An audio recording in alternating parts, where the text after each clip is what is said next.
This is the iQOO 15R, a more affordable version of the flagship iQOO 15.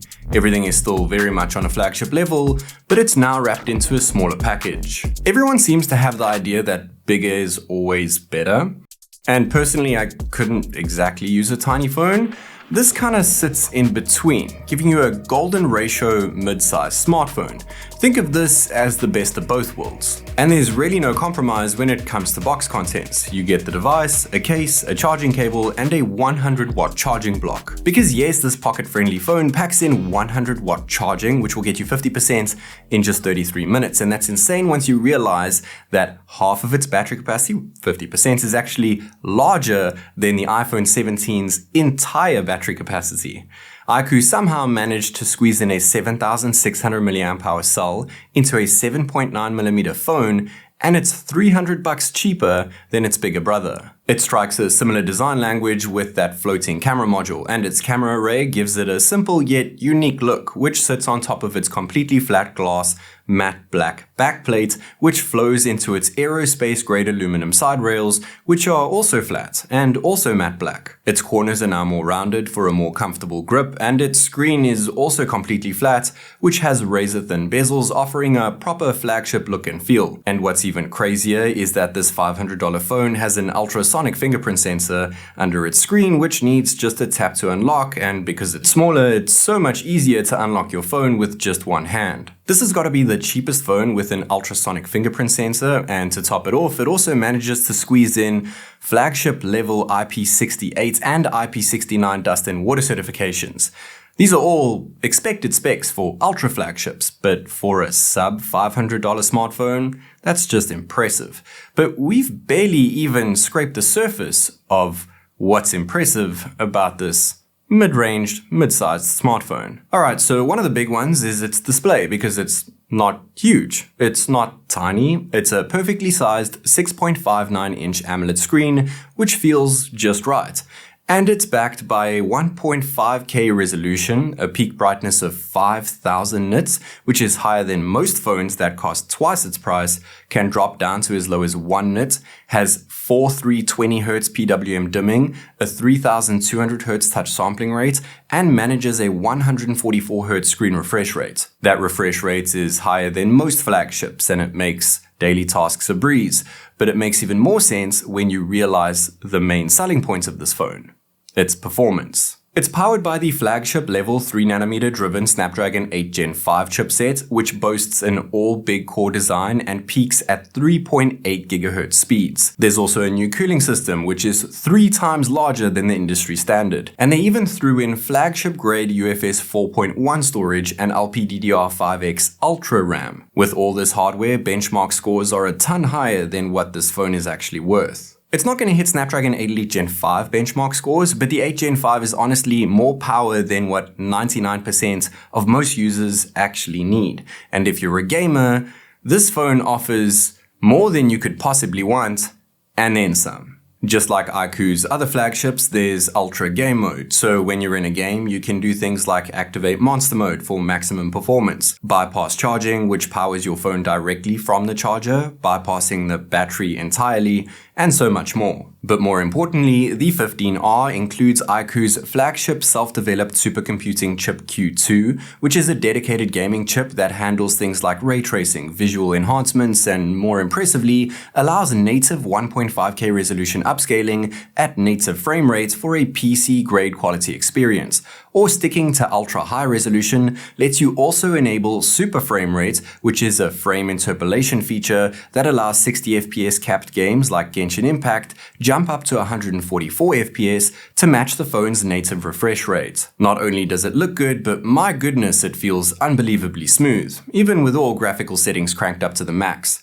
I could easily reach around the entire screen thanks to its smaller panel, and it averaged close to 144 FPS the whole time playing, thanks to its monster hyper-core engine, which ensures stable high frame rate output, eliminating stutter and frame rate fluctuation. Not all games support all of the available features, but when playing a game like Wuthering, which is literally the benchmark for mobile gaming, we averaged around 60 FPS with all graphical settings maxed out, and the phone barely felt warm in the hand thanks to that large cooling system. Call of Duty Mobile also played very well in the iQOO 15R. It managed a stable 144 FPS with in-game FPS set to ultra, super frame rate set to extreme, and super resolution set to ultra high. This phone averages the same FPS and is the same, if not more stable, than any other flagship I've tested before, including iQOO's more expensive devices. And to round off this performance beast is Ultra HD gamecasting support, Full HD highlight replays, a dedicated signal enhancement chip Z1 with 360-degree signal architecture for boosted connectivity in weak signal areas, 4D gaming vibration powered by a large X-axis linear vibration motor, offering crisp haptic feedback, and ultra-thin speakers to keep the phone thin while still producing full flagship-level audio depth and loudness. Reloading, cover me! Watch and learn!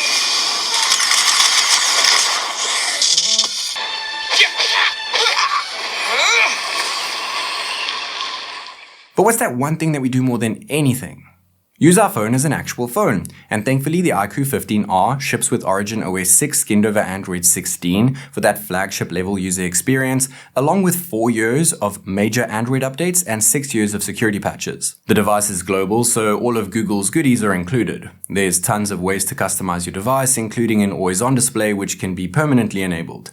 And with the new Origin Smooth engine, there's deep level fluency for a guaranteed 5-year smooth experience. Animation motions now mimic real-world physics, and there's also Origin Island for easier multitasking. You get all your typical AI features too, but now you can interconnect with iOS devices for things like task handoff, note sync, and even take control of your Mac or Windows PC. Okay, last thing on the list are the cameras. And while they aren't exactly the main selling points of this phone, they do a more than decent job for a mid-ranger. When compared to the flagship iQOO 15, the selfie camera is the same 32 megapixel sensor. The rear main 50 megapixel sensor is similar but not exactly the same, and the ultra-wide is 8 megapixels. And while it's not exactly a flagship ultra-wide camera, it does a decent job during the day. The main sensor, on the other hand, does a fantastic job in terms of detail, dynamic range, and color accuracy thanks to its VCS bionic spectrum technology. It's good to see a solid main sensor here, as it's the camera you'll likely be using the most. And it's also nice to see a decent 2x in-sensor crop. Higher zoom levels are what you'd expect from a $500 phone, but at least it can reach 20x zoom even without a telephoto lens. Portrait shots come out looking a lot more flagship level than I was expecting, and the 50mm focal length option is a very nice touch. Selfies are on par with its bigger brother, and it produces some very detailed shots even at night. Portraits in a dim lit situation also surprised me, and while the ultra-wide camera doesn't quite handle light noise the best at night, it still takes a cinematic looking photo. The main sensor also struggles a bit with harsh light in the scene, but that's kinda expected for a mid-ranger. However, detail and dynamic range is still very impressive, along with very good color accuracy. 2x level zoom isn't quite as good at night, and while higher level zoom isn't the best either, it still manages to retain some decent detail. Ultra-wide video is limited to 1080p resolution, which again is expected from a mid-range phone. And as long as you aren't comparing this to a phone that's twice its price, it manages some acceptable video with better than expected stability. Dynamic range and color accuracy follow suit when using the main camera to film during the day. And while there is a bit of focus breathing, overall video is detailed and stability is handled well. Just like the more expensive iQOO 15, we also get treated to 1080p 240fps slow motion video. And while there is no portrait video mode option, using the main camera to record a human subject does a very good job at providing a natural depth effect. Alright, so this is the iQOO 15R, and get this, it can record 4K 60fps selfie video with an ultra-wide field of view. I mean, this view is pretty spectacular, and I think this captures it pretty darn well.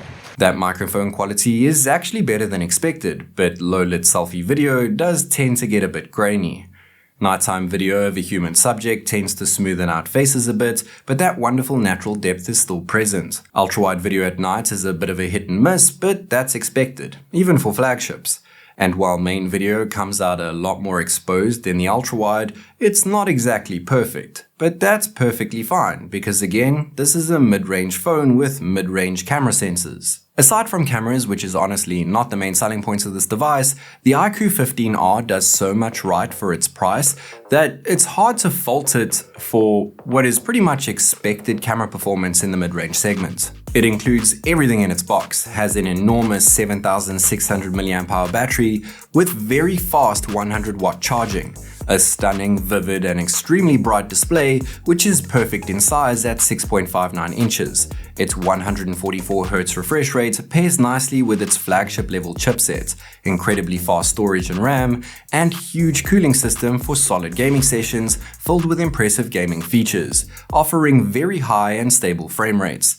Packs in very good software with solid software support, packs in an ultrasonic fingerprint scanner, has an above average main and selfie camera, its build is made with flagship materials, it has proper IP certifications, and it looks absolutely epic. To me, this is a mid-range phone for flagship users. They didn't need to include so many flagship specs in a mid-range phone, but they did, and I love that. Honestly, if I only had $500 to spend on a phone, this would be the one that I'd buy.